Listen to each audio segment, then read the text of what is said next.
In this recent Sino-U.S. dialogue, one statement from China's leader garnered special attention and was frequently mentioned. The Earth is big enough to accommodate the development and mutual prosperity of China and the United States. This statement embodies typical Chinese style and wisdom, being nuanced and implicit. Chinese expression often pursues a higher level, leaving some unsaid, not fully revealed. This difference between Eastern and Western civilizations is also reflected in painting. Chinese painting emphasizes the expression of feelings and leaves room for viewers to contemplate through the use of blank spaces.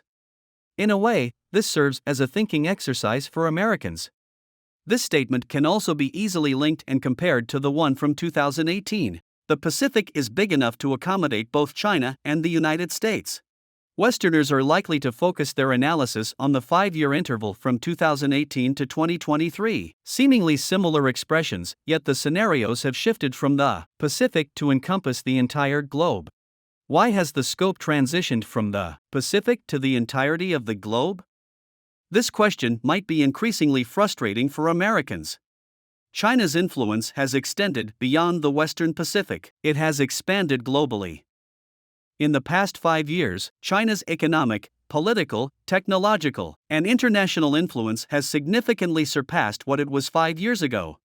In these 5 years, the Chinese people have developed a more global perspective. 5 years ago, Chinese focus revolved mainly around the Taiwan Strait, East China Sea, South China Sea, and the Korean Peninsula, with discussions centered on breaking or removing the U.S.'s three-island chain blockade. Now, apart from continuing to monitor regional changes, Chinese attention has shifted to the Russia-Ukraine conflict and the Israel-Palestine conflict.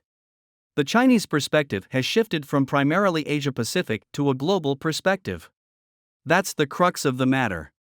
From 2018 to 2023, the time span may not seem long, and the world's appearance may not have drastically changed.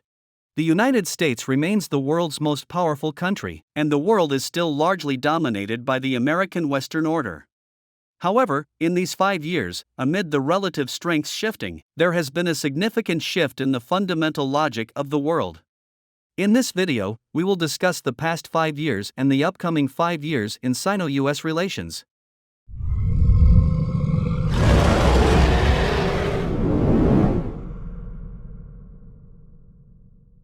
In 2018, the Trump administration pursued a strategy of contraction while initiating an economic war, marking the beginning of a focused attack on China. From trade wars to technological conflicts, and then financial battles, these 3 campaigns collectively formed the primary battleground between China and the United States. As a result, the trade war ended in complete failure, while the technological conflict met a fundamental setback. As long as China maintains its financial firewalls and continues the de-dollarization process, America's financial warfare is heading toward failure. The Asia-Pacific was initially a pivotal focus for the United States, with China identified as its most significant competitor. However, after 5 years, America's advantage has dwindled, and control over the Taiwan Strait, East China Sea, and South China Sea has shifted away from American hands. Symbolized by Huawei's resurgence in 5G technology, the U.S. has almost depleted its impactful cards against China. The outbreak of the Israel-Palestine conflict symbolizes the basic loss of America's initiative. The U.S., increasingly in need of deploying forces to maintain stability in the Middle East and uphold the dominance of the dollar, will find it challenging to orchestrate a substantial focused offensive in the future. Since then, there has been a subtle shift in the dynamics of attack and defense between China and the U.S. In the future contest between China and the U.S., unless China makes a subversive error, the U.S. sees little hope of winning. In the U.S.-Russia rivalry, America is also increasingly losing hope for victory. Although the Russia-Ukraine conflict has not concluded, the overall outcome is apparent: the victor will certainly not be Ukraine or the Western countries supporting it. Russia's third-quarter GDP growth accelerated from 4.9% in the previous quarter to 5.5%. The European Commission released its latest autumn economic outlook, significantly raising expectations for Russia's economic growth, predicting a 2% increase in Russia's GDP for 2023. In May of this year, the European Commission forecasted a 0.9% decline in Russia's GDP for 2023. Ironically, Europe has become the biggest casualty in the economic war between Russia and the Western nations led by the US. The entire Eurozone's economic growth this year was a mere 0.1%. Notably, Germany declined by 0.4%, France grew by 0.3%, and Italy increased by 0.1%. Comparatively, doesn't this seem particularly ironic? Europe, in collaboration with the US, imposed economic sanctions on Russia, so who is really sanctioning whom? Furthermore, Russian Foreign Ministry spokeswoman Zakharova disclosed a crucial piece of information. The US proposed a private meeting with the Russian delegation during APEC. This move by the US is sufficient to indicate their lack of confidence in the future of the Russia-Ukraine conflict. The world's major triangular power play, which will significantly impact the future global landscape, is evidently disadvantageous for the United States. It's precisely because the US is becoming increasingly passive in the triangular power play with China and Russia that the reshaping of the Middle East has emerged. The Middle East scenario is shifting away from US control, starting with Iran and Saudi Arabia's reconciliation. The eruption of the Israel-Palestine conflict further illustrates the US's continued loss of control in the Middle East. Subsequent changes in the Middle East situation are heading in a direction unfavorable to the US, to the extent that the Middle East might become a site of overthrowing American hegemony, a development America would certainly not wish for. In the past 5 years, the speed of the United States' decline exceeded global expectations. What greater surprises will the next 5 years bring us? The previous 5 years were already so eventful, but the next 5 years are even more worth anticipating. We may witness some significant events long awaited by the Chinese. Firstly, the ideal time for reunification. China currently possesses the military capability to reunify, and the US is no longer willing to directly intervene militarily. After about 3 years, preparations, including military and industrial upgrades, de-dollarization of trade and investment, and addressing economic challenges, should be better in place. Internal counter-espionage measures should also have progressed. The possibility of the US using its stock advantage in the Navy to blockade China's trade routes has significantly decreased. The conditions for reunification are ripe. Secondly, the South China Sea is relatively calm. China's dominance in the South China Sea is growing, while the disruptive capacity of the US military is declining. Even if they continue to persist, it's relatively ineffective. Thirdly, industrial upgrading is basically complete, and the weaknesses in China's industrial system have been largely addressed. Semiconductors, which were once China's biggest weakness, are likely to become a new strength. Coupled with China's advantages in new energy industries and the comprehensive electronic consumer industry chain, China is establishing a significant advantage in the world's two largest industries, automobiles and electronic information, effectively surpassing the US and its allies' remaining manufacturing advantages.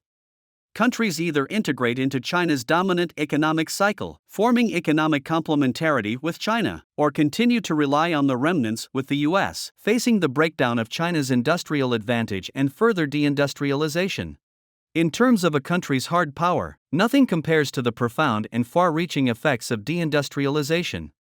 Fourthly, substantial progress will be made in China's international trade and investment de-dollarization. The gradual detachment of China's industrial capacity from the dollar and the significant reduction of the renminbi's distance from the dollar in the trade sector. Fifthly, China will come closer to becoming the world's technological center. China ranks first globally in patent applications, effective patent applications, and PCT international patents.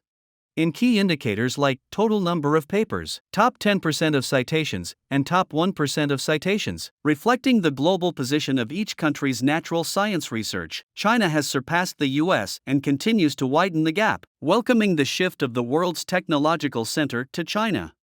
Sixthly, China's soft power weaknesses have been effectively strengthened. The US-initiated trade war against China damaged its image of free trade, while the tech war disrupted the rules of global industry division. Using currency as a weapon undermined the credibility of the dollar. Freezing and confiscating other countries' assets damaged national and financial systems' credibility. By providing weapons to Israel and indiscriminately attacking Palestinian civilians, the US almost exhausted its last bit of soft power. China's internet has already revived patriotic ideologies, and the next step is to revive socialist theories. Seventhly, building on the above 6 points, there is hope for China's comprehensive strength to achieve an overall reversal against the U.S. In the next 5 years, we may also witness: firstly, the U.S. will likely seek reconciliation with Russia using Ukraine as a bargaining chip, accepting the failure of the conflict, which will significantly shake Europe's confidence in the U.S. Secondly, the U.S. will find itself increasingly helpless in the Middle East. Attacks on U.S. forces in the region will escalate, putting the U.S. military in a dilemma and jeopardizing the petrodollar. The unified front against the U.S. in the Middle East will consolidate, forming an anti-U.S. front, especially in the joint collaboration of China, Russia, and Iran, leading to substantial progress in the integration of the Asian continent under this influence. In 2018, the U.S. didn't heed the advice that the Pacific is vast enough to accommodate both China and the U.S., considering China its primary adversary for containment. 5 years later, the U.S. has started actively seeking to ease tensions. Now, China is once again reminding the U.S. with goodwill: the world is vast enough to accommodate the development and prosperity of both China and the U.S.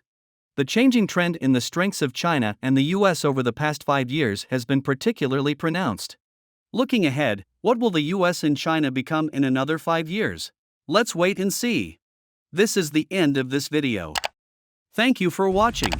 Please like, subscribe, and comment.